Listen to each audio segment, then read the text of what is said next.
Hello everyone, welcome to my channel. I am Priya and you are watching Priya's Decor Mantra. So recently मैंने आपके साथ में balcony makeover video share किया था और उसके साथ ही मैंने बनाए थे बहुत सारे DIYs। तो उसमें से आज मैं फ्लेमिंगो बर्ड का DIY आपके साथ में शेयर कर रही हूँ। सो चलिए फिर वीडियो को स्टार्ट करते हैं। तो इसके लिए सबसे पहले मैंने कार्डबोर्ड पर एक पैटर्न ड्रॉ कर लिया था और उसे मैंने कट कर लिया है बर्ड का पैटर्न। और इसके बाद मैंने ये वायर लिया है, ये हार्डवेयर की शॉप पर मुझे इजीली मिल गया था और थिकनेस आप अपने अकॉर्डिंग देख सकते हैं। वैसे ये वाली थिकनेस जो है ना, इजीली आप इसे बैंड कर सकते हैं। तो ये वाला मैंने वायर लिया है और इसे जो मैंने कार्डबोर्ड की बर्ड कट करी थी उसके अकॉर्डिंग शेप में मैं इसे थोड़ा सा बेंड कर लूँगी और उसे स्टिक कर लूँगी मास्किंग टेप की हेल्प से। तो मास्किंग टेप से ही अगर चिपकाएंगे तो काफ़ी अच्छे से हो जाएगा ये, क्योंकि इसके ऊपर हम बहुत सारी लेयर्स ऐड करने वाले हैं। सो इतना कुछ प्रॉब्लम नहीं आएगा।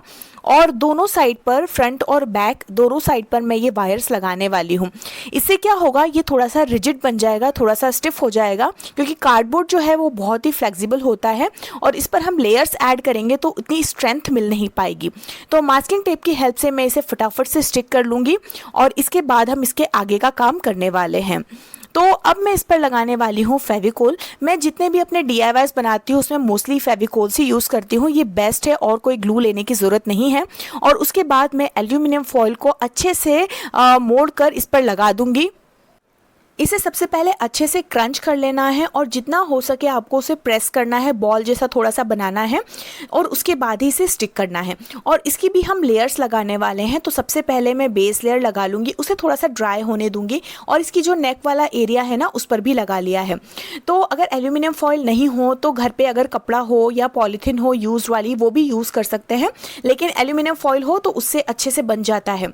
और उसके बाद इसमें और लेयर्स में ऐड करूँगी। आप देख सकते हैं कि इस तरह से बना है। अभी भी कुछ एरिया ओपन है तो उस पर भी मैं थोड़ा सा इसको रैप कर दूंगी, ताकि इस पर जो हम नेक्स्ट लेयरिंग करेंगे ना उसकी बहुत ज़्यादा लेयरिंग करने की ज़रूरत ना पड़े। तो इसलिए हम बेस बना रहे हैं और इसे फेविकोल से स्टिक करना बहुत ज़रूरी है। ऐसे ही लगाएंगे तो ये निकल जाएगा, इसकी लेयर निकलने लगेगी। अभी ये बनके रेडी हो गया है। अब इसमें मैं लगा रही हूँ पेस्ट। तो इसको भी लगाने के दो मेथड से, पहले तो मैं बता देती हूँ कि ये पेस्ट किस चीज़ का है। तो वॉल पुट्टी में थोड़ा सा ग्लू और वाटर मिलाकर मैंने ये थिक पेस्ट बनाया है। ध्यान रखना है कि इसका थिक पेस्ट ही होना चाहिए और उसे मैं अच्छे से इस पर स्प्रेड कर लूँगी सारी एरिया में। तो ये एक फर्स्ट मेथड है। सेकेंड मेथड जो है वो और भी ज़्यादा ईजी है, वो भी आप कर सकते हैं। तो सबसे पहले ये ड्राई हो गया है और उसके बाद मैं इस पर 2 से अब लेयर्स अप्लाई करने वाली हूँ। सो दोनों के अलग अलग बेनिफिट्स हैं। अब मैं क्या करने वाली हूँ, इस पर थोड़ा सा मैं ग्लू लगा लूँगी। वैसे तो अगर आप चाहें तो वॉल पुट्टी और पानी का जो पेस्ट है उसे थोड़ा सा डॉट डॉट करके लगा दीजिए और उसके ऊपर भी अगर आप लगाएंगे ना नेक्स्ट लेयर तो वो लग जाएगी, लेकिन मैं हमेशा प्रेफर करती हूँ ग्लू से ही इसको लगाने का। तो ग्लू लगा लिया है और उसके बाद इसको मैं स्ट्रिप्स में थोड़ा सा रोल कर लूँगी। तो ये जो स्ट्रिप्स ली है ना मैंने, ये भी थोड़ी सी थिक ही रखी है। उससे क्या होगा, अगर आप थिक स्ट्रिप्स रखेंगे और अच्छे से स्मूदन करके इसको लगाएंगे तो बाद में सैंडिंग की ज़रूरत नहीं पड़ेगी। लेकिन अगर आपने पेस्ट करके लगाया है और वो सरफेस इवन नहीं है तो उसमें सैंडिंग की बहुत ज़्यादा ज़रूरत पड़ेगी। तो वो वाले एफर्ट्स आप रिड्यूस कर सकते हैं और मैं सजेस्ट करूँगी कि आप इस तरह से डो बनाकर ही करिए, आपका काम आसान हो जाएगा। और इसकी भी 1-2 लेयर लगाना बहुत ज़रूरी है अंटिल कि उसका एक प्रॉपर शेप आ जाए। इसके बाद इसको पानी से स्मूथ करना बहुत ज़रूरी है और उसी टाइम करते जाइए। जैसे ही आपने स्टिक किया ना वैसे ही इसके जॉइंट वाले एरिया को आप स्मूथ कर दीजिए और सारे एरिया को आप पानी से हल्का सा स्मूथ कर दीजिए। उससे भी सैंडिंग वाला काम आसान हो जाएगा, वरना वहाँ पर बहुत सारी सैंडिंग करनी पड़ेगी और इसकी सैंडिंग करते समय बहुत सारी डस्ट भी निकलती है। तो वो वाला काम एलिमिनेट करने के लिए आप इसको अभी ही अच्छे से स्मूदन कर दीजिए, पानी की हेल्प से बहुत अच्छे से ये हो जाएगा। वैसे भी हम इस पर एक और लेयर ऐड करेंगे तो आपका सैंडिंग वाला काम भी थोड़ा सा बच सकता है, लेकिन जो एरिया विजिबल होगा ना वहाँ पर तो सैंडिंग करना ज़रूरी है। इसके बाद ये अच्छे से रिजिड हो गया है और मैं सैंडिंग कर लूँगी। जैसे मैंने बताया था कि यहाँ पर मुझे हल्की सी सैंडिंग तो करनी ही पड़ेगी और इसे ब्रश से मैं ड्राई कर लूँगी, लेकिन अगर पेस्ट से मैं बनाती तो वो ज़्यादा उसमें मेहनत लग जाती। तो दोनों के अपने अपने प्रोज एंड कॉन्स है, जो आपको सही लगे वैसा आप मेथड फॉलो कर सकते हैं। सारी सैंडिंग करने के बाद अब मैं इस पर बना रही हूँ कुछ फेदर्स। तो फेदर्स तो बनाने ही पड़ेंगे, बर्ड बनाई है है तो अगेन मैंने वॉल पुट्टी का डो लिया है और उससे छोटे छोटे से फेदर्स में बना लूँगी। और अगेन जैसे मैंने बोला था कि इसे मैं ग्लू से ही स्टिक करने वाली हूँ, सो जितना भी इसका स्टमक वाला एरिया है उस पर मैं फेदर्स लगा दूँगी। या आप अपने अकॉर्डिंग कैसे भी लगा सकते हैं, जैसा आपको ठीक लगे वैसे लगाइए। और ये अच्छे से ड्राई हो गया है। अभी जितना भी काम किया है ना मैंने दोनों साइड पे किया है, तो पहले एक साइड बनाया, फिर उसको ड्राई होने दिया, फिर सेकेंड साइड, तो इस तरह से इसमें टाइम बहुत लग जाता है। तो ऐसे मैंने 3 फ्लैमिंगो बर्ड बनाए हैं। अब इसे स्टैंड करने के लिए मैं इसके लेग्स बना लेती हूँ। तो सबसे पहले एक होल बना लूँगी और उसके अंदर थोड़ा सा मैं डालूंगी वॉल पुट्टी का पेस्ट, ताकि ये अच्छे से स्टिक हो जाए इसके लेग्स, क्योंकि बहुत इंपॉर्टेंट है ये लेग्स लगाना। हमने बर्ड जो बनाई है वो हैवी हो गई है, तो उसको एक पतले से पैर पे लगाना थोड़ा सा डिफिकल्ट होता है। और इस तरह की रॉड भी मुझे हार्डवेयर की शॉप पर इजीली मिल गई थी, मैं वहाँ से कट करके ही लेकर आई थी, जितना मेजरमेंट मुझे चाहिए उसके अकॉर्डिंग। मतलब आप बर्ड के अकॉर्डिंग डिसाइड कर सकते हो। तो अगर आप फ्लेमिंगो बनाना चाहते हो ना तो थोड़ी छोटी ही बनाना, कम एफर्ट्स लगेंगे।